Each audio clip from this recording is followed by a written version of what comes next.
নমস্কার, বাংলা সেরা গল্পে সবাইকে জানাই স্বাগত। শুরু করছি আজকের গল্প। আজ পড়ে শোনাব প্রতিভা বসুর লেখা গল্প প্রথম সূর্য। তাহলে শুরু করি। গল্পের নাম প্রথম সূর্য। দুপুরে যখন খেতে বসতে যাচ্ছিলেন সেই সময় ডোরবেল বেজে উঠল। দেবযানী ভেবে পেলেন না কে হতে পারে। এখন বেলা 1টা। এখানে এ সময়ে হঠাৎ আসার অতিথি তার কেউ নেই। এখানকার জীবনযাত্রা এতটা চলমান নয় যে যখন তখন কেউ এসে উপস্থিত হয়ে কিছুটা আড্ডা মেরে যাবে। এখানকার জীবনের গতি অতি ধীর, অতিশয় নিয়মের অধীন। এই নিয়মের অধীন হয়েই কেটে গেল জীবনটা। প্রথমে যেমনই লেগে থাকুক, সাঁওতাল পরগনার এই ছোট্ট গ্রামটি এখন তাকে মায়ার বাঁধনেই বেঁধেছে। একটি স্কুল ও একটি কলেজই মাত্র এখানকার প্রাণ। সেই জায়গার যতটুকু চাঞ্চল্য শুধু সেখানেই সীমাবদ্ধ, তা ব্যতীত আর সব স্থির। এখন অনেকটা অন্যরকম হয়ে গেছে। উদ্বাস্তুদের কল্যাণে অনেক লোক বেড়েছে, হাট বাজার রাস্তা বেড়েছে। তবে এ প্রান্তে, যে প্রান্তে আশ্রম ক্যাম্পাসে দেবযানী একটি সুন্দর কুটির নির্মাণ করে নির্জন বাস করছেন, সেখানে নয়। এখানে দেবযানীর ঘুম ভাঙে অতি প্রত্যুষে। সূর্যোদয়ের দিকে তাকিয়ে মনে হয় এই নিয়মিত লয়ে চালিত বিধাতার রাজত্বে কখনো কোনো দুঃখ নেই, বেদনা নেই, অসুন্দর নেই। সেই সময় পৃথিবী নিতান্ত পবিত্র, বাতাস অনাবিল, পায়ের তলার ঘাস মাটির স্পর্শ রোমাঞ্চকর। প্রকৃতির সঙ্গে সম্পর্ক স্থাপনের একটা শিক্ষা আছে, যে শিক্ষার নাম অভ্যাস। যে অভ্যাস মানুষকে তার জাগতিক গ্লানি থেকে অনেক ঊর্ধ্বের আলোতে পৌঁছে দিতে পারে। দেবযানী সেই অভ্যাসের শিক্ষায় শিক্ষিত হয়ে এখন শান্ত। তিনি কলকাতার মেয়ে। জন্ম, কর্ম, শিক্ষা, দীক্ষা, শৈশব, কৈশোর, যৌবনের প্রথম উচ্ছল দিন সবই সেখানে কেটেছে। কিন্তু যাকে বলে সুখ, সেটা মধ্যে মধ্যে বড় বেশি ধাক্কা খেয়ে ঝড়ে, ঝঞ্ঝায়, ভূমিকম্পে উথাল পাথাল হয়ে ভেঙে পড়েছে। বাবা পোর্ট কমিশনে বেশ একটি বড়সড় চাকরি করতেন, মারা গেলেন অকালে। সেই শোক যে কত অসহনীয় ছিল তা দেবযানী ছাড়া আর কে জানে। তখন তিনি মাত্র বিএ ক্লাসের ছাত্রী, দাদা বিলেতে পাঠরত, মা অকুলে পড়ে গেলেন। শেষে কয়েকদিন হাবুডুবু খেয়ে আবার শক্ত হয়ে উঠে দাঁড়ালেন, যা হয় আর কি। মা একটা স্কুলে কাজ করতেন। সেইটুকু উপার্জন আর তার সঙ্গে আরও কিছু এদিকে ওদিকের আয় মিলিয়ে দাদার পড়াটাও যেমন চালিয়ে যেতে লাগলেন, তাদের মা মেয়ের সংসারটাও তেমনি চালাতে লাগলেন। হরিশ মুখার্জি রোডের উঠোনালা পৈতৃক বাড়িটার ফুল গাছের টবে আবার নতুন ফুলের চারা লাগানো হলো। বাড়িতে যে দুজন কাজের লোক বাবা থাকতে ছিল, যারা তাদের ভাই বোনকে জন্মাতে দেখেছে, তারা রয়ে গেল। ধীরে ধীরে শোকের উপর প্রলেপ পড়ল। জীবন চলতে লাগলো যেমন চলে, সুখ দুঃখ মিলিয়ে। দাদা পাশ করল, চাকরি পেল, বিয়ে করল, একবার এসে বউ দেখিয়ে নিয়ে গেল, তারপর সেই দূর বিদেশেই স্থায়ী হলো। পরিবারের সেটাও একটা দুঃখ। অন্তত মায়ের কাছে তো প্রায় শোক, কিন্তু এটাই তো নিয়ম। দাদা তো তাদের ভুলে যায়নি, মাঝে মাঝেই তো চিঠি লেখে। এই তো সেদিন 2 বাচ্চাকে দেখিয়ে নিয়ে গেছে।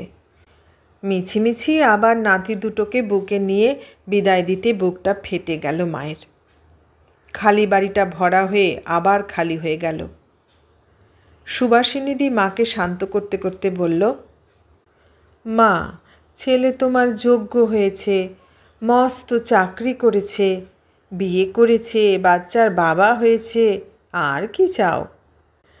মায়ের তার সন্তানের কাছে কি চাইবার থাকে? কথাটা সত্য। তবু মায়ের চোখের জল বেশ কতদিন প্রবোধ মানল না। তারপর আবার যে কে সেই। চোখের জল দেবযানীরও প্রবোধ মানেনি। বাচ্চা দুটোর জন্য তারও ভীষণ কষ্ট হলো। দাদার জন্য কেঁদে ভাসিয়ে দিলেন। ছেলেবেলায় 7 বছরের বড় দাদাই ছিল তার সবচেয়ে আপন। দাদার বিরহ বেদনা ভুলতে তার সময় লেগেছিল। উত্থান পতন নিয়েই জীবন, কিন্তু দেবযানীর উত্থান পতনটা তাকে বড় বেশি জোরে আছড়েছে। একটা সামলাতে না সামলাতেই আর একটা। বাবার জন্য প্রতি রাত্রিতে যে বালিশ তিনি বিনিদ্র রজনীর অশ্রু দিয়ে ভিজিয়ে রাখতেন, সে বালিশটা যেন আর শুকোলই না। এরপরে যখন মা মারা গেলেন, তখন তিনি MA পাশ করে কাজের চেষ্টা করছেন। ডুবেই গিয়েছিলেন। একা বাড়ির একা গহ্বরে বসে তার মনে হয়েছিল সেখানে তার সমাধি হয়েছে। তবু যে সুবাসিনীদি ছিল, মাধবদা ছিল, সেটাই বাঁচোয়া। তারাই নানাভাবে ভুলিয়ে রেখেছে তাকে। সেবা, যত্ন, আদর, শুশ্রূষাটা দিয়ে চেষ্টা করেছে শোক প্রশমিত করতে। কিন্তু হঠাৎ যখন খবর জেনে গ্রাম সুবাদে ভবেশ কাকা সপরিবারে তাকে সান্ত্বনা দিতে এলেন, তখন সেই গহ্বর থেকে উত্তরণের আর কোনো পথ রইল না। সেই সময় তিনি গ্লাসগোতে নীলাঞ্জনকে স্পষ্ট ভাষায় চিঠি লিখলেন একটা। 6 বছর হলো তুমি চলে গেছো।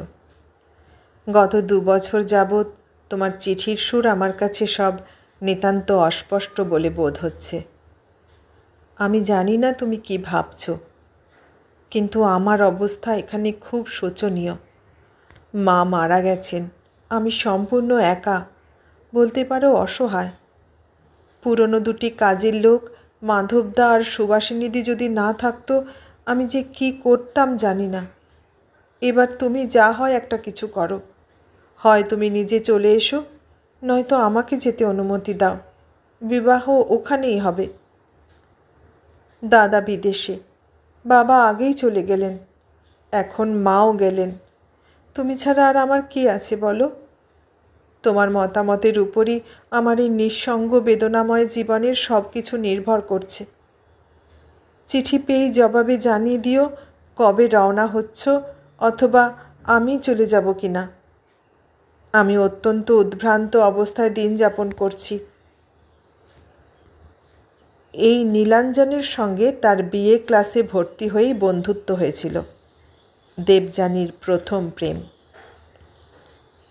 চিঠির জবাব দিয়েছিল নীলাঞ্জন, কিন্তু চিঠি পেয়েই নয়, 2 মাস বাদে লিখেছিল, ভীষণ ব্যস্ত আছি। তোমার মায়ের মৃত্যুর সংবাদে খুব দুঃখিত হলাম। আশা করি এতদিনে অনেকটা সামলে উঠেছ। সত্যি তোমার জন্য আমার খুব খারাপ লাগে। আমার মনে হয় এই সময় তুমি তোমার দাদার কাছে একবার ঘুরে এলে পারো। সেখানে কিছুদিন থেকে এলে ভালো লাগবে। ইচ্ছে করলে PhDটাও করে ফেলতে পারবে। তোমার মতো ব্রিলিয়ান্ট ছাত্রীদের জন্যই তো এসব কাজ। আমি ভালো আছি। মাঝে মাঝে চিঠিপত্র লিখে খবর দিলে সুখী হব। কি চিঠির কি জবাব! অথচ এই নীলাঞ্জনকে তিনিই বুঝিয়ে সুঝিয়ে পাঠিয়ে দিয়েছিলেন গ্লাসগোতে ইঞ্জিনিয়ার হতে। নীলাঞ্জনের বাবা অর্থবান ব্যক্তি। ছেলেকে দিয়ে তার অনেক আশা, কিন্তু ছেলে তার অবাধ্য। সে যাবে না। কেন যাবে না? দেবযানীকে ছেড়ে আসা তার পক্ষে অসম্ভব। কত ঝগড়া করেছে বাবার সঙ্গে এই যাওয়া নিয়ে। অবশেষে দেবযানীর কথাতেই রাজি হলো। দেবযানী বলেছিল, কটা বছরের তো ব্যাপার, দেখতে দেখতে কেটে যাবে। যোগ্য হয়ে যখন ফিরে আসবে কত ভালো লাগবে ভাবো দেখি। আর যোগ্য না হলে স্বাধীনই বা কী করে হবে? আর স্বাধীন না হলে স্বেচ্ছা বিবাহে তোমার বাবা মা যদি মত না দেন, মনের জোর কোথায় পাবে? দৃশ্যত নীলাঞ্জনের চেয়ে তিনি অনেক শক্ত ছিলেন। রীতিমতো শান্ত থেকে হাসি খুশি থেকে তাকে উৎসাহ দিয়েছেন। নীলাঞ্জন BSc পাশ করে গেল, তিনি এমএতে ভর্তি হলেন। এই সেই নীলাঞ্জন। 2 মাস কি উতলা অপেক্ষা এই চিঠিটির জন্য। তারপরে এই জবাব। সেই জবাব যে তাকে দুঃখের আর অপমানের কোন পাথারে ভাসিয়ে নিয়ে গিয়েছিল, আজ তার হিসাব মেলাতে মন রাজি নয়। ছিন্ন হয়ে গেল সব সম্পর্ক। সব কিছুরই ক্ষয় আছে। এই যন্ত্রণারও ক্ষয় হলো একদিন। ভালো একটা চাকরি পেয়ে গেলেন এক পাহাড়ি শহরে। কিন্তু সান্ত্বনা দিতে আসা কাকা কাকিমাকে নিয়েই পড়ে গেলেন মুশকিলে। তারা ফিরে যেতে চাইলেন না। বললেন, তুমি যাও, আমরা তোমার বাড়িঘর দেখে রাখব, তারপর কাজ ফুরিয়ে গেলে চলে যাব। কী যে তাদের কাজ তারাই জানেন। কিন্তু এ ব্যবস্থাটা মনোভূত হয়নি দেবযানীর। বাড়িটা তিনি বন্ধ করে দিয়েই যেতে চেয়েছিলেন। এই কাকা কাকিমার প্রতি তার বিশ্বাসও ছিল না, শ্রদ্ধাও ছিল না। তার মনে হয়েছিল শেষ পর্যন্ত এরাই হয়তো বাড়িটা দখল করে বসবেন। সন্দেহটা অমূলক ছিল না।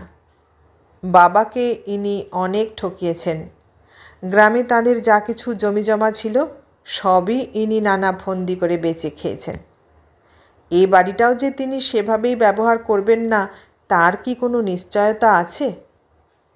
শেষে বাবার বন্ধু প্রকাশ কাকাবাবুর শরণাপন্ন হলেন। তিনি বললেন, কিছু ভেবো না, আমি আস্তে আস্তে এদের সরিয়ে দেব। এখন সব ভার মাধবের কাছে দিয়ে যাও। তাই গেলেন, কিন্তু সন্দেহের অশান্তি থেকেই গেল মনের মধ্যে। মাধব রইল, সুবাসিনী সঙ্গে গেল। হাওড়া স্টেশনে তাকে তুলে দিতে এসে মাধব বলল, তুমি বড় নরম খুকুরানি। ওদের সঙ্গে তোমার এর চেয়ে আরও কঠিন ব্যবহার করা উচিত ছিল। বাড়িটা খালি করে রেখে যাওয়া উচিত ছিল। বাবু বলতেন উনি কেউটে সাপের মতো বিষাক্ত, তোমার মনে নেই? দেবযানী বললেন, বয়সে বড়, সম্পর্কে গুরুজন, কত আর তর্ক করা যায়, ঝগড়া করা যায়, কঠোর হওয়া যায়। যাকগে, আমি সামনের ছুটিটাতে এসে প্রকাশ কাকার সাহায্যে ঠিক এদের উচ্ছেদ করব। উঁচু নিচু পাহাড়ি শহর সেই প্রথম দেখেছিলেন দেবযানী। দেখারই মতো। প্রকৃতির অকৃপণ দানে ধন্য। পাহাড়ের কোল বেয়ে মস্ত লেক কত দূরে চলে গেছে। ধার ঘেঁষে ঘেঁষে উঁচু নিচু বাগান, দূরে কাছে উঁচু নিচু বাড়ি, যেন এক স্বর্গোদ্যান। অসাধারণ সুন্দর একটি জায়গায় পাহাড়ের সমতল চূড়ায় কলেজটি স্থাপিত, শহরের অলংকার। দেবযানীকে যে কোয়ার্টারটিতে থাকতে দেওয়া হলো, সেই ছোট্ট কটেজটির নাম ভিউ ভিলা। ভিউ ভিলাই বটে। কি অপূর্ব সব দৃশ্য দেখা যায় সেখান থেকে। চিরশুভ্র পাহাড়ের চূড়ার দিকে তাকিয়ে ঈশ্বরে মন যায়। তবু যে সেখানে কত খারাপ লেগেছিল দেবযানীর বলা যায় না। প্রকৃতি তাকে একটুও মোহিত করতে পারেনি। মন তার সারাক্ষণ হুহু করত কলকাতার জন্য। যদিও সেখানে তার কেউ নেই, মাও নেই, নীলাঞ্জনও নেই। বাবা তো কত আগেই চলে গেছেন। তবু সদ্য শোকবিদ্ধ হৃদয় তাকে এক বিন্দু শান্তি দিত না। নিজের দুর্ভাগ্যকে শতবার ধিক্কার দিতে দিতে ক্রমাগত কলকাতায় ফিরে যেতে ইচ্ছে করত। নাগরিক অস্থিরতায় অভ্যস্ত মন সেই পাহাড়ের চূড়াকে মনে প্রাণে পরিত্যাগ করতে চাইত। নিঃসঙ্গ নিঃশব্দ সন্ধ্যাগুলো যেন তাকে গ্রাস করতে চাইত। প্রতি রাত্রেই বসে বসে একটা পদত্যাগপত্র লিখে ঘুমিয়ে পড়তেন। প্রতি সকালেই সেটি ছিঁড়ে বাজে কাগজের ঝুড়িতে ফেলে কলেজে যেতেন। ভাবতেন দেখা যাক আর কদিন। কিন্তু পড়ানোর কাজটা ভালো লাগতো। ছাত্রছাত্রীর প্রতি কেমন একটা টানও অনুভব করতেন।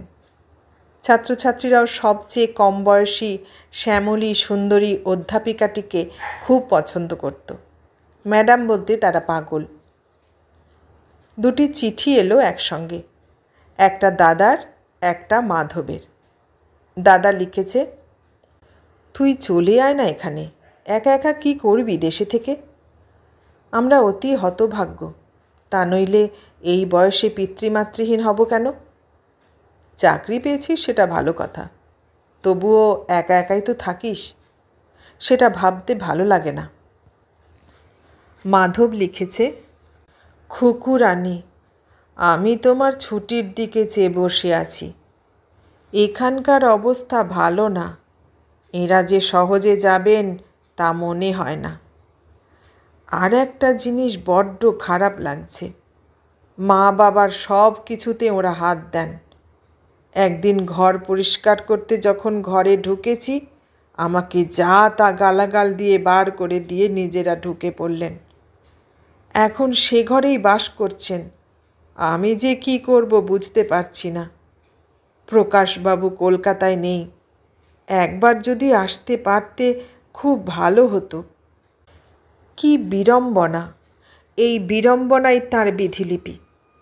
মাধবের চিঠি পড়ে দেবযানী তক্ষুনি কলেজ থেকে সপ্তাহান্তের ছুটির সঙ্গে আরও কদিন ছুটি নিয়ে কলকাতা যাবার টিকিট কাটলেন। আর দাদাকে লিখলেন, চাকরিটা খুব ভালো, আমার জন্য ভেবো না, আমি ভালো আছি। দেবযানীকে হঠাৎ দেখে কাকিমা সেদিন বেশ হকচকিয়ে গিয়েছিলেন। তারপরেই সহজ হয়ে অভ্যর্থনায় উদ্বেলিত স্বরে বললেন, ও মা, খুকু, কি কাণ্ড! এসো এসো, কখন রওনা হয়েছ? আহা, মুখখানা একেবারে শুকিয়ে গেছে। ওগো, তুমি কোথায়? দেখো কে এসেছে। দেবযানী গম্ভীর হয়ে বললেন, তোমরা তাহলে যাওনি? কই আর গেলাম, খেদোক্তির ভঙ্গিতে মাথা নেড়ে বললেন, বাড়িটা এভাবে কার কাছে ফেলে যাব? দায়িত্ব আছে তো একটা। দায়িত্ব তো আমি মাধবদার হাতেই দিয়ে গিয়েছি, তোমাদের হাতে তো নয়। শোনো কথা মেয়ের, মা বাপ হওয়া কত কঠিন তা তো আর জানলে না, জানলে বুঝতে কত জ্বালা। তুমি ছেলে মানুষ, না বুঝে যাকে সর্বে সর্বা করে রেখে গেছ, সে যে একখানা কি চিজ। কার কথা বলছো? আর কার কথা? চাবি নিয়ে বসে বসে যে পুকুর চুরি করছে। দেবযানীর চোখ কুঁচকে গেল। কাকিমা গলা খাটো করে বললেন, ঘর পরিষ্কারের নামে ঢোকে আর বেরোয় সর্বনাশ করে। একদিন তো আমি একেবারে হাতে নাতেই ধরে ফেললাম। স্তম্ভিত হয়ে দেবযানী বললেন, তুমি কি মাধবদার কথা বলছো? আর কে? তুমি জানো মাধবদা আমাদের কতখানি? আমি আর দাদা তাকে আমাদের আর একজন দাদা বলেই জানি। আরে বাবা, সেই সুযোগই তো সে নিচ্ছে। তোমার মায়ের ঘরের আলমারির রূপোর বাসনগুলো গেল কোথায়? দেবযানী সাংঘাতিক উত্তেজিত হয়ে পড়লেন। বড় বড় নিঃশ্বাসে বললেন, আমার বাবা মা আমাদের যত না বিশ্বাস করতেন, অনেক বেশি বিশ্বাস করতেন মাধবদাকে। আমার জন্মের আগে থেকে সে এ বাড়িতে আছে। আমি আর দাদা মাধবদার হাতেই মানুষ, আর তার নামে তুমি চুরির অপবাদ দিচ্ছ? মাধব বাড়ি ছিল না, খবর পেয়ে ছুটতে ছুটতে এলো। আনন্দে অধীর হয়ে বলল, তুমি এসে গেছো খুকুরানি, কি আশ্চর্য, কি আশ্চর্য! আমি কাল রাত্রেই স্বপ্ন দেখেছি যে তুমি এসেছো। ভালো হলো, আমি এবার ছুটি নেব। দেবযানী বলল, কিসের ছুটি? দেশে যাব। মানে? মানে আর কি, বাবা মশাই নেই, মা নেই, খোকা বিদেশে, তুমিও চলে গেলে, আমি আর এই বয়সে কাদের কাছে থাকি? দেশেই বা কে আছে তোমার? মাধব হেসে বলল, দেশ দেশই, লোক দিয়ে আর কি হবে। দেবযানী বললেন, তোমার স্ত্রী মারা যাবার পরে তুমি বলেছিলে দেশের সঙ্গে তোমার সম্পর্ক শেষ। এই 10 বছরের মধ্যে আর তো যাওনি। হঠাৎ দেশের টান তোমার কার জন্য উতলে উঠল? তোমার কি ছেলে মেয়ে আছে? তুমি যেমন আছো তেমনি থাকবে, এবং যাতে সসম্মানে থাকতে পারো তার ব্যবস্থাও আমি করে যাব। না, তা তিনি করতে পারেননি।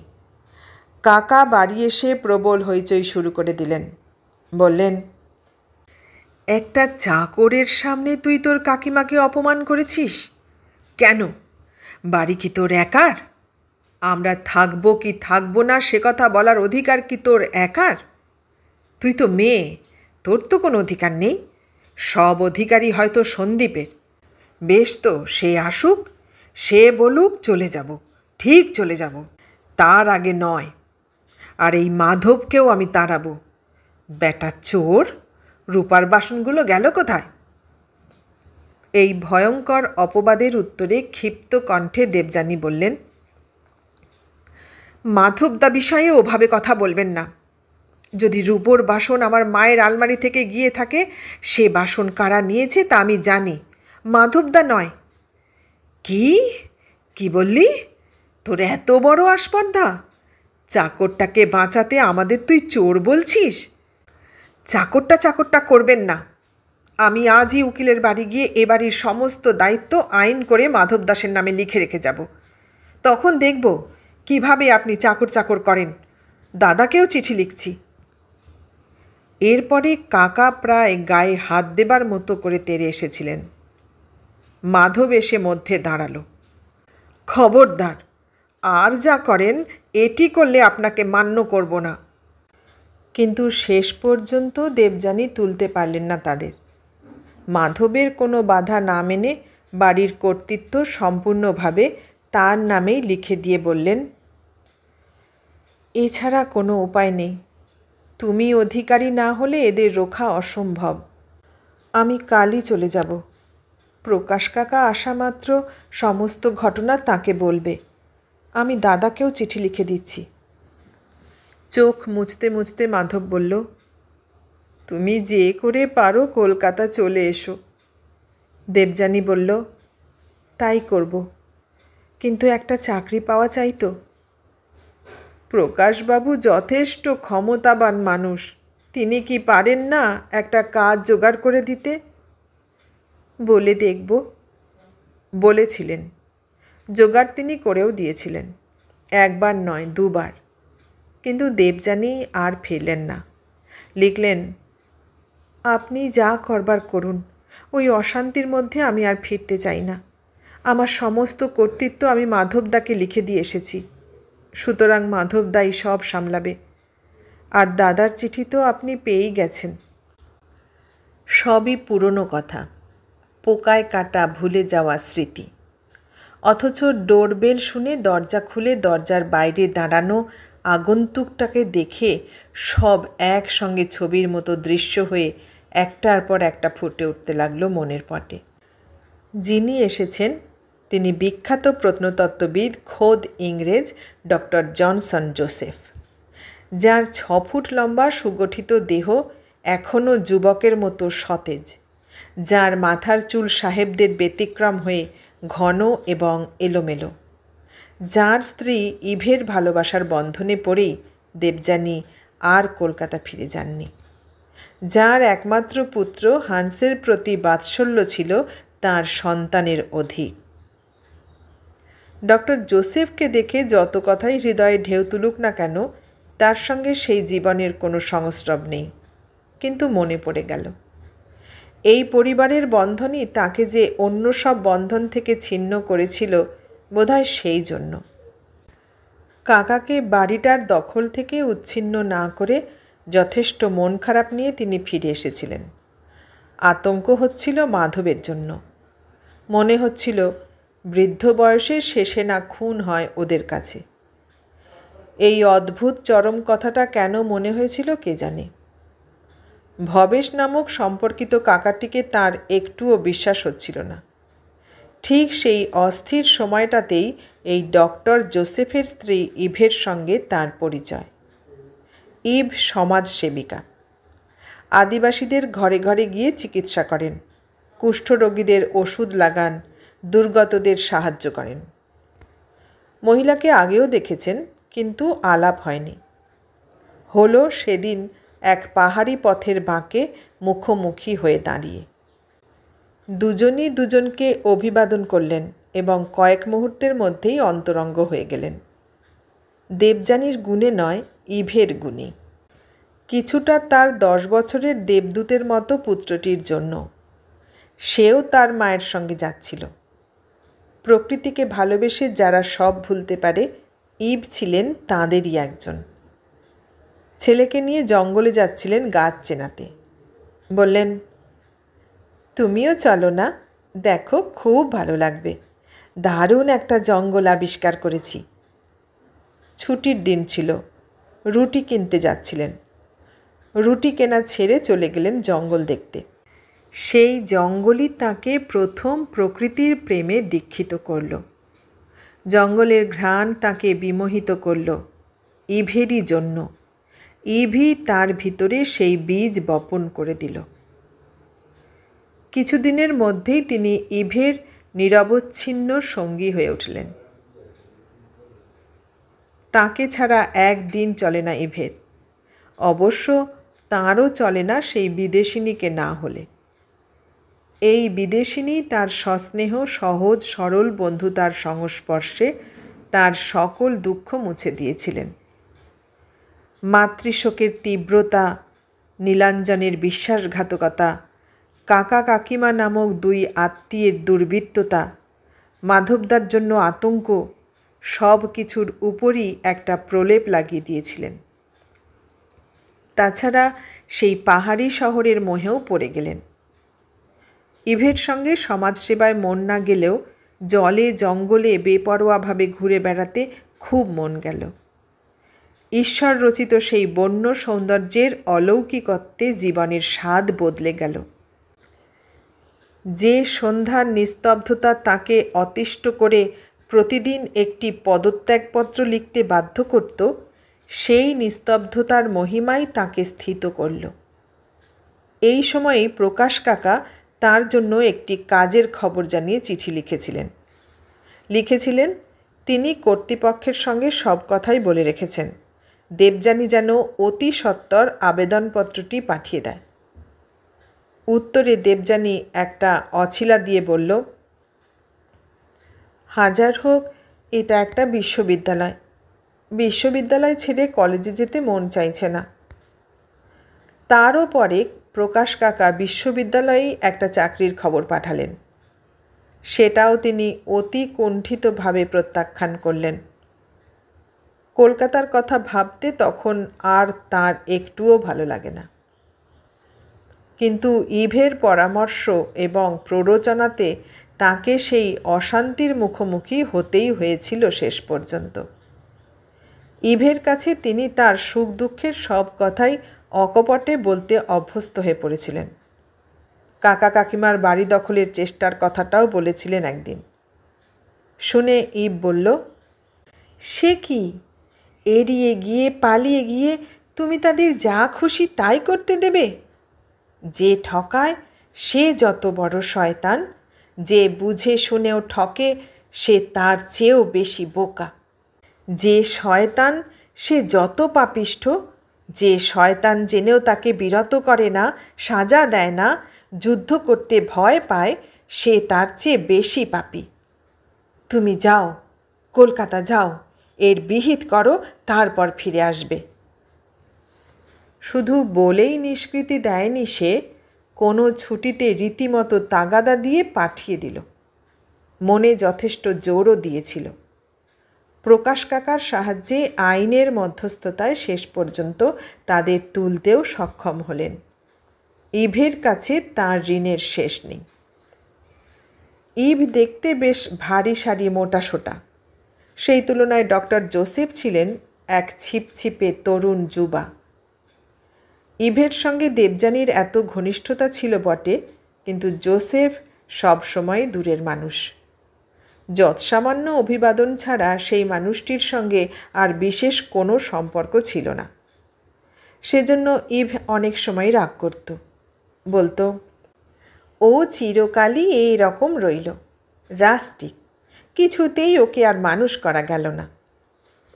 যদিও জোসেফ ইভের স্বামী, তথাপি এত বড় একজন সম্মানিত ব্যক্তি বিষয়ে এরকমভাবে ইভকে কথা বলতে শুনলে দেবযানী সংকুচিত বোধ করতেন।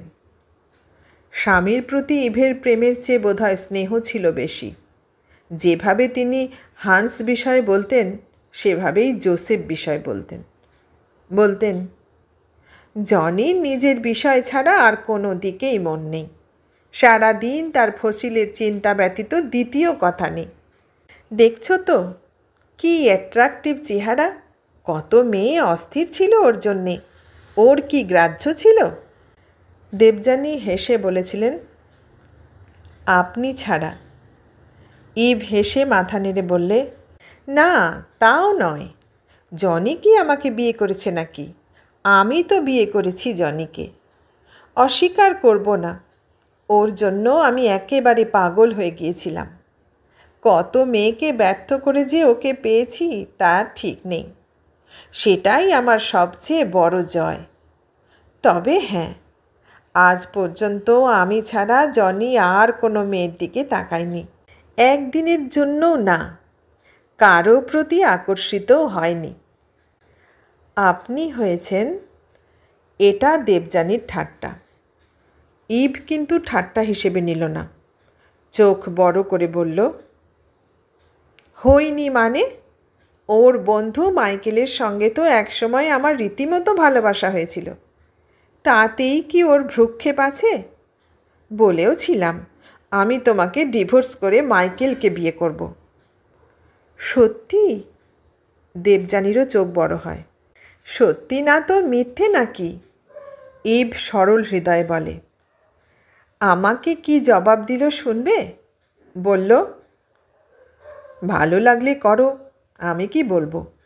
কেউ যেতে চাইলে কি তাকে ধরে রাখা যায়? তারপর জনির সঙ্গে কি কারো তুলনা হয়?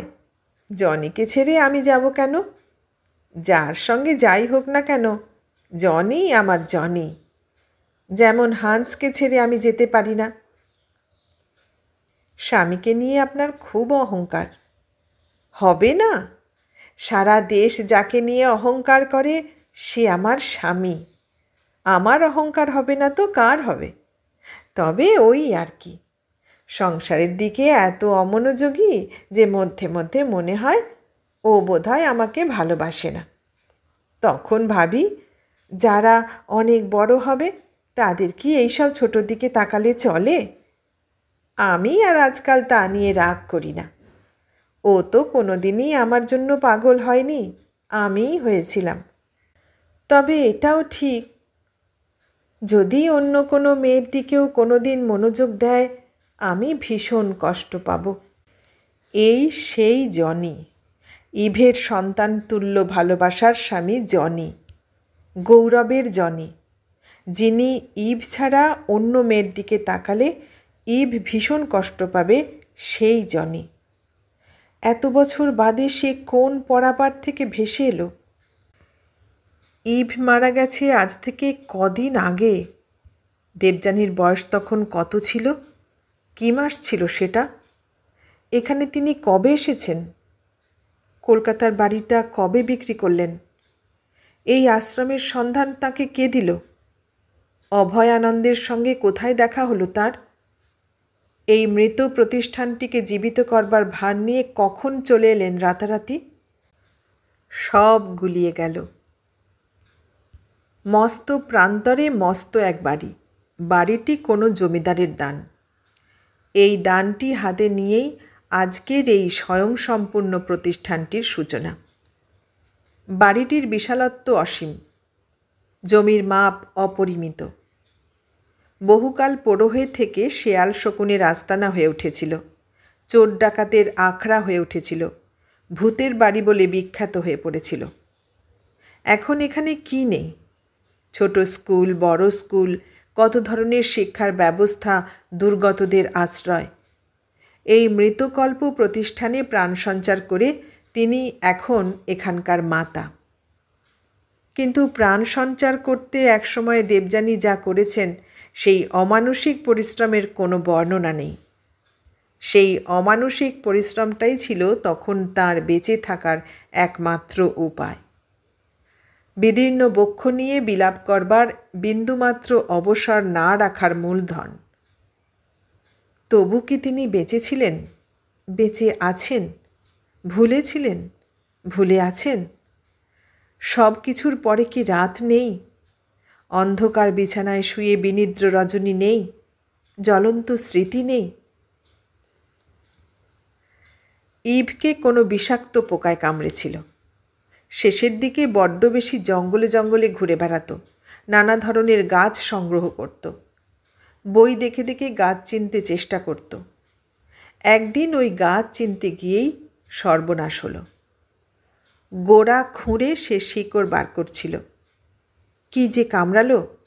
বাড়ি এলো যন্ত্রণায় দাপাতে দাপাতে। দেখতে দেখতে ফুলে গেল সমস্ত শরীর, নাক, মুখ, চোখ ডুবে গেল মাংসের মধ্যে। কত ডাক্তার, কত ওষুধ, কত কিছু, কিছুতেই কিছু হলো না। 3 দিনের দিন সকালবেলা 12 বছরের ছেলে হান্সকে কাঙাল করে, উদাসীন স্বামীকে স্তব্ধ করে মারা গেল সে। কপালে করাঘাত হেনে দেবযানী ভাবলেন, এ আমারই কর্মফল। আমি একে আঁকড়ে ধরেছিলাম বলে বিধাতা তাকে নিয়ে গেলেন। নিজের স্টাডি থেকে বেরিয়ে ঠিক এই রকমই দরজার ফ্রেমে দাঁড়িয়ে এই ব্যক্তিটি একদিন তাকে বলেছিলেন, দেবযানী, তোমার সঙ্গে আমার একটা কথা আছে। ডক্টর জোসেফ, দেবযানীর ভাষায় যিনি গড, তখন তিনি দেবযানীর জগতে সুদূর তারকা। সেই গডের নাগাল তিনি কখনোই পান না। আগের চাইতে অনেকটা বেশি সময় বাড়িতে থাকেন বটে, কিন্তু তার নিজের কুঠুরির জগৎ থেকে বেরোন কম। ময়লা কাপড়ের বাস্কেট থেকে কাপড় তুলে দেবযানী ধোপাকে বুঝিয়ে দিচ্ছিলেন, কোনটা কিভাবে কাচতে হবে বলে দিচ্ছিলেন। থতমত খেয়ে গেলেন। গড বললেন, কাজ হয়ে গেলে একবার আমার ঘরে এসো। গেলেন তিনি।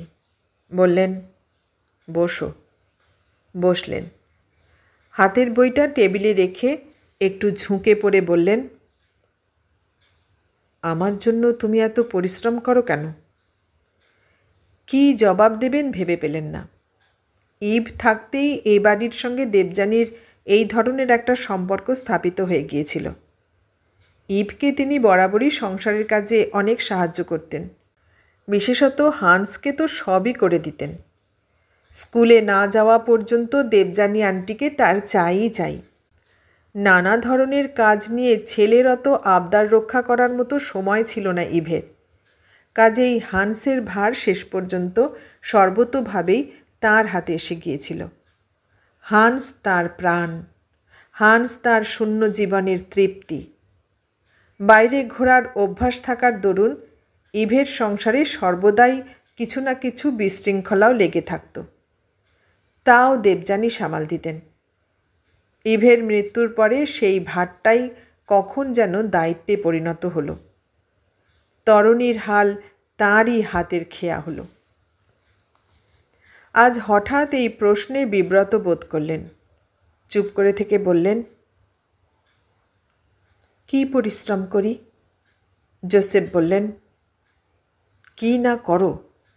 এতদিন তুমি হান্সের জন্য করেছ, ইভকে সাহায্য করেছ, কিন্তু এখন তো আমার মনে হয় তোমার সেবা যত্ন আমার জন্যই সংরক্ষিত। কতটুকু সময় পাই যে যত্ন করব? ম্লান হাসলেন। জোসেফ বললেন, আমি যা ভালোবাসি তুমি সেটা রোজ নিজে হাতে করে রেখে যাও। আমার অগোছালো জামা কাপড় আর আগের মতো অগোছালো থাকে না। আমি যা যখন চাই সবসময় হাতের কাছে প্রস্তুত। এত মনোযোগ তোমার কেন? চোখ নামিয়ে দেবযানী বললেন, আপনার মতো একজন মানুষের জন্য কিচ্ছু করতে পারা আমার একটা ভাগ্য বলে মনে হয়। 2 বছর ধরে কি সে ভাগ্যই তুমি সঞ্চয় করে চলেছ? দেবযানী জবাব দিলেন না। ডক্টর জোসেফ হাসলেন। সোজা চোখে তাকিয়ে খুব সহজভাবেই বললেন, আমাকে যে তুমি ভালোবাসো তাতে কি কোনো সন্দেহ আছে, নাকি তুমি সেটা অস্বীকার করতে পারো? দেবযানী আকর্ণ লাল হয়ে উঠে দাঁড়ালেন। জোসেফও উঠে দাঁড়ালেন। কিছুদিন থেকে আমার মনে হচ্ছে এই লুকোচুরির কোনো অর্থ হয় না। যা সত্য তা তো সত্যই। তুমি কি জানো তোমার প্রতি অধিকার বোধে আমি কতটা আক্রান্ত? তুমি কি জানো তোমার একবেলার অনুপস্থিতিও আমার পক্ষে কত অসহ্য? প্রত্যেকটি খুঁটিনাটি কাজের মধ্যেও আমি যেমন তোমার অদৃশ্য স্পর্শ পাই, তেমনি দৃশ্য তো তোমাকে দেখতে না পেলেও আমার তাণ্ডব করতে ইচ্ছে করে। তোমার প্রতি ভালোবাসার তীব্রতা আমাকে অহরহ অস্থির করে রাখে। আমি কাজ করতে পারি না। শুধু তুমি কখন আসবে, কখন ঘুরে বেড়াবে ঘরে ঘরে, সেই পায়ের শব্দটুকু শোনার জন্যই উৎকর্ণ হয়ে বসে থাকি।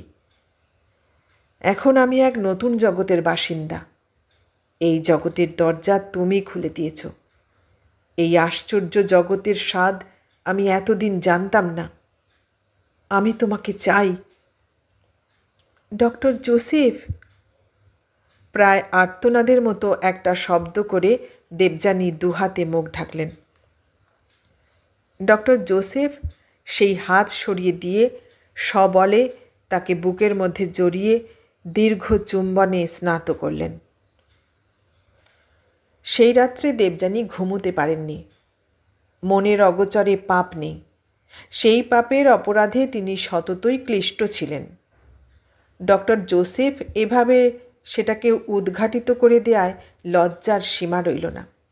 ভেবে পেলেন না কবে থেকে তিনি এই স্বর্গের দরজায় এসে হাত পেতে বসে রয়েছেন।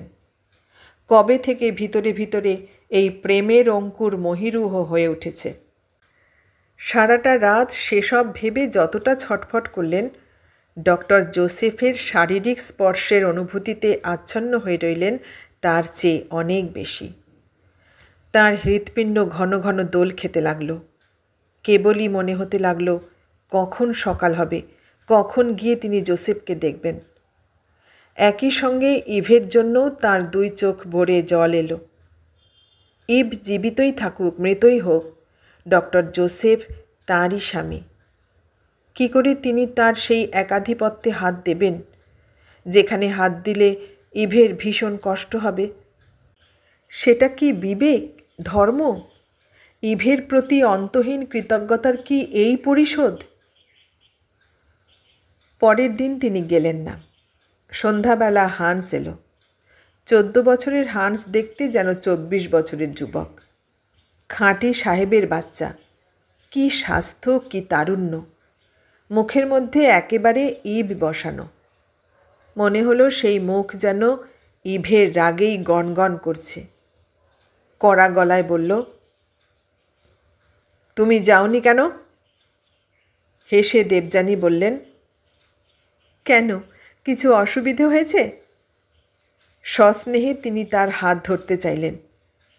ছিটকে সরে গিয়ে বলল, আমার কোনো অসুবিধে হয়নি, ড্যাডির হয়েছে।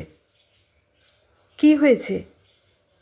তুমি খাবার ঠিক করে দিয়ে আসনি বলে ড্যাডি খায়নি, মেজাজ করেছে। দেবযানী আবার হাসলেন। আবার হাত ধরতে চেয়ে বললেন, মেজাজটা কার বেশি খারাপ, তোমার না তোমার ড্যাডির? তোমার ঠিকমতো খাওয়া হয়েছিল তো? আবার হাত সরিয়ে নিয়ে হান্স তেরিয়া হয়ে বলল, আমার কেন মেজাজ খারাপ হবে? তুমি আমার কে? তুমি তো আমার মা নও। যেমন বেগে এসেছিল তেমনি বেরিয়ে গেল। তার রাগকে দেবযানী অভিমান বলে ভুল করলেন। ভাবলেন, হান্স তাকে এত ভালোবাসে, তার উপর হান্সের এত দাবি, একবেলা না দেখলে এমন রেগে যায়। আজ 4 বছর যাবৎ তিনি হান্সকে দেখছেন।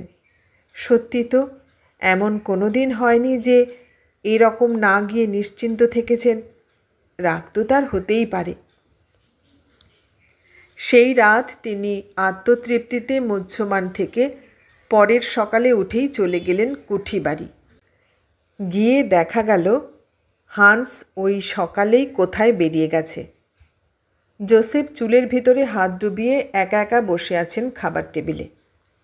দৃশ্যটা অভাবনীয়। এই সময় তিনি তার নিজস্ব ঘরে থাকেন। আরও যেটা আশ্চর্য, তার হাতে বই নেই, পেন্সিল নেই। দেবযানী থমকে দাঁড়ালেন। জোসেফ তাকিয়ে থেকে বললেন, বসো। কাল আসনি কেন? আজও যদি না আসতে আমিই যেতাম। আপনি আপনি যেতেন আমার বাড়ি? একটা কিছু তো করতে হবে।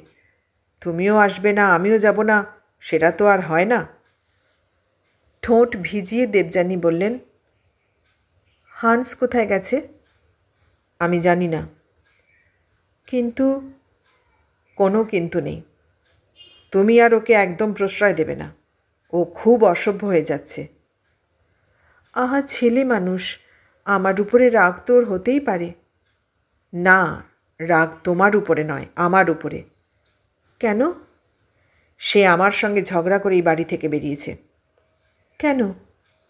আমি জানি না, জানলেও বলবো না। তোমার ক্লাস কখন? 12:40। তাহলে এখন হাতে তোমার সময় আছে। আগে হ্যাঁ। ছুটি কখন? 4টের সময়। শোনো। বলুন। ওই কলেজ করা আর বাড়ি গিয়ে ঘুমিয়ে থাকা ছাড়া বাইরের বাকি সব সময়টা তোমার আমাকে দিতে হবে। ডক্টর জোসেফের কথা শুনে এবং তার উদ্ভ্রান্ত চেহারার দিকে তাকিয়ে দেবযানী বিস্ময়ে অভিভূত হয়ে বললেন, আমি ঠিক বুঝতে পারছি না আপনি কি বলছেন। তা যদি না পারো, কবে রেজিস্ট্রি করতে চাও সেটা বলো। জোসেফের গলার স্বর দ্বিধাহীন। রেজিস্ট্রি? হ্যাঁ, রেজিস্ট্রি। আমি তোমাকে বিয়ে করব। তোমাকে এক মুহূর্ত ছেড়ে থাকা আমার পক্ষে এখন অসম্ভব। মন প্রস্তুত করো। মন তিনি কি প্রস্তুত করবেন? এই ভীষণ সৌভাগ্য কি তাঁর কল্পনায়ও ছিল? তাঁরও কি এদের ছেড়ে এক মুহূর্ত থাকতে ইচ্ছে করে? ঘুম ভেঙে উঠে আবার ঘুমিয়ে না পড়া পর্যন্ত তিনি হান্স আর হান্সের বাবাকে ছাড়া আর কি ভাবেন? সকালে কিছুটা সময় লোক দেখানো ভাবে থাকতেই হয় বাড়িতে। তারপরেই যেন কত কাজ এভাবে হন্তদন্ত হয়ে বেরিয়ে পড়েন। সোজা নীলকুঠি। হান্স স্কুলে চলে যায়, তবু তিনি ফেরেন না। কথা বলার সাহস না থাকুক, চোখে দেখতে বাধা কি? ভারত সরকারের আমন্ত্রিত জগৎ আলোড়নকারী দেবতার মতো সুন্দর পরিপূর্ণ যুবক প্রত্নতত্ত্ববিদটিকে এ জানালায় ও জানালায় চলতে ফিরতে বেশ ভালোভাবেই দেখা যায়। চোখও ভরে যায় দেখে। তারপর একবার না একবার দেখাও হয়ে যায়। তিনি যতক্ষণে টেবিল সাজান, আবদুল্লাহকে দিয়ে নিত্য নতুন লাঞ্চ ডিনারের ব্যবস্থা করেন। জোসেফ বেশিরভাগ দিন সসেজ আর স্যালাড খেয়ে বেরিয়ে যান বলে নিজে বসে হরেক রকম স্যালাড তৈরি করেন, জামা কাপড় গুছিয়ে দেন। ততক্ষণে একবার দুবার তিনি ঘর থেকে বেরিয়ে আসেন। তখন দেখা হয়ে যায়। চশমার ভিতর থেকে দুটি উজ্জ্বল নীল চোখের দৃষ্টি তাকে পৃথিবীর সুখ এনে দেয়। সেই দৃষ্টির সমুদ্রে ডুবে যান তিনি। ডক্টর জোসেফের চোখ বেশ খানিকক্ষণ স্থির হয়ে থাকে তার মুখের উপরে। তারপর তিনি বৌদ্ধ মন্দিরের ড্রামের মতো গভীর আওয়াজে জিজ্ঞেস করেন, ভালো? দেবযানী অস্ফুটে বলেন, আপনি ভালো? জোসেফ হাসেন। তুমি যাকে দয়া করো সে কি ভালো না থেকে পারে? প্রজাপতির পাখার মতো থরথর করে দেবযানীর হৃদয়। এরপরে সংসারের সন্ন্যাসী ডক্টর জোসেফের কাজ গেল, কর্ম গেল, ভাবনা চিন্তা, বই, লাইব্রেরি, সঙ্গী, মাটির তলা, মাটির উপর সব একাকার হয়ে গেল। দেবযানীর প্রতি একাগ্র ভালোবাসার অতলে একান্তভাবে তিনি ডুবে গেলেন। দেবযানীর সাধ্য কি সেই প্লাবন থেকে নিজেকে সরিয়ে রাখেন? তিনি বুঝতে পেরেছিলেন হান্স তার বাবার জীবনে তার মা ছাড়া অন্য কোনো মেয়ের প্রবেশ সহ্য করতে পারছে না। যে বাবা চিরদিন নিজের কাজ নিয়ে মত্ত থেকে তার মাকে সঙ্গ দেননি, সাহায্য করেননি, তিনি অন্য কোনো মেয়েকে সেটা দিয়ে ভরে রেখেছেন। হোক সে তার দেবযানী আন্টি, তবু সে কিছুতেই তা মেনে নিতে পারছে না। একদিন সে ক্ষিপ্ত হয়ে তার বাবার সঙ্গে সাংঘাতিক ঝগড়া করল। দেবযানীকে অকথ্য ভাষায় অপমান করল। তারপর কাঁদতে কাঁদতে ছুটে বেরিয়ে গেল কোথায়। দেবযানী পাগল হয়ে আহার নিদ্রা ত্যাগ করে খুঁজে খুঁজে তাকে বার করে আনলেন। জড়িয়ে ধরে চুমু খেয়ে বললেন, তোমার মায়ের জায়গায় কি অন্য কেউ আসতে পারে? তা কি সম্ভব? তুমি শান্ত হও। সেই রাত্রেই তিনি সেই পাহাড়ি শহর ছাড়লেন। হান্সকে কষ্ট দিয়ে কিছুই করতে পারেন না তিনি। হান্স তার সন্তান। খুব নিঃশব্দে, খুব নীরবে চলে গেলেন তিনি। কেউ টের পেল না। একটি গাড়ি ভাড়া করে পরিচারিকা রমলাকে নিয়ে নেমে এলেন নিকটতম সমতলে। 2-4 দিন সেই সমতলেই একটা হোটেলে থেকে সোজা চলে এলেন সাঁওতাল পরগনার এই শহরটিতে, যেখানে তাঁর এক বিবাহিত সহপাঠিনী বহুকাল যাবৎ বসবাস করছে এবং তাকে বহুবার আসবার জন্য আমন্ত্রণ জানিয়েছে। ভেবেচিন্তেই এলেন। কলকাতার ঠিকানা ডক্টর জোসেফ হয়তো জানেন, না জানলেও তিনি তোলপাড় করে খুঁজে বার করবেন। বড় মাপের মানুষ, তার প্রেমও তার যোগ্যই উত্তাল। শুধু এটা ভেবেই অবাক না হয়ে পারলেন না, শেষে 7 সমুদ্র 13 নদী পার হয়ে এই নীল রক্তের মানুষটি তার মতো নিতান্ত সাধারণ দুঃখী একটি কালো মেয়ের জন্য এমন উন্মাদ হয়ে গেলেন কেন? হয়তো সাময়িক, হয়তো এতদিনে মনের ক্ষুদ্রতম কোণেও আর তার দেবযানী নামের কোনো মেয়ের কোনো অস্তিত্ব অবশিষ্ট নেই। কিন্তু এ কি? অভয়ানন্দ মহারাজ তাকে হাতে ধরে নদী তীরের এই জঙ্গল ঘেরা নির্জন প্রাসাদটির আঙিনায় দাঁড় করিয়ে দিয়ে বলেছিলেন, চালাবার উপযুক্ত লোক আমি পাচ্ছি না। নিজেকে সর্বতোভাবে উৎসর্গ না করতে পারলে কখনোই কোনো মহৎ কাজ সম্পাদিত হয় না। তুমি কাজ চেয়েছ, তোমার মুখের দিকে তাকিয়ে আমি তোমার অসাধারণ ব্যক্তিত্বের চেহারা দেখে মুগ্ধ হয়েছি। দেখছো তো কীরকম টিমটিম করছে। এখন তুমি দেখো এর মধ্যে প্রাণ আনতে পারো কি না। চালাতে পারলে এই আশ্রম অনেকের আশ্রয় হবে। আমি আছি, তুমি টাকার জন্য ভেবো না, শুধু মানুষের দুঃখ মোচনের কথা ভেবো। আমাকে তুমি চিনতে পারছো না? স্তম্ভিত দেবযানীকে প্রবল ঝড়ে কাঁপিয়ে দিয়ে দেবতার গলা গম গম করে উঠল। দেবযানী রুদ্ধস্বরে বললেন, তুমি? ডক্টর জোসেফ বাংলা বললেন, হ্যাঁ হ্যাঁ আমি। 1000 বছরের সব খবর আমি বার করে ফেলি। আর ইংরেজিতে বললেন, আমার প্রিয়তমাকে আমি খুঁজে নিতে পারবো না? তার নীল চোখের উজ্জ্বল দৃষ্টি আবার দেবযানীর মুখে স্থির হলো। তুমি ঠিক তেমনি আছো, তেমনি সুন্দর, তেমনি আমার। ব্যাকুল আগ্রহে হাত বাড়িয়ে ঘরে ঢুকে এলেন। এতক্ষণ শুনলেন প্রতিভা বসুর লেখা গল্প প্রথম সূর্য। কেমন লাগলো? ভালো লাগলে লাইক, কমেন্ট, শেয়ার করবেন। আর নতুন বন্ধু হলে সাবস্ক্রাইব করার অনুরোধ রইল। সবাইকে অনেক ধন্যবাদ জানিয়ে আজ এখানেই শেষ করলাম।